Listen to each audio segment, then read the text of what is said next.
enable maintenance mode in Hostinger, follow these steps. Log into Hostinger. Go to Hostinger. Open Hostinger's website and log into your account. Access Hosting Dashboard. In the control panel, select the website where you want to enable maintenance mode.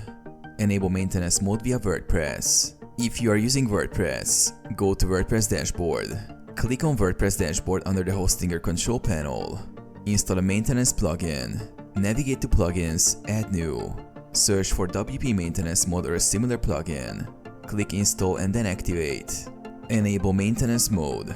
Go to Settings, WP Maintenance Mode. Toggle Enable under the General tab. Click Save Settings. Enable Maintenance Mode via htaccess.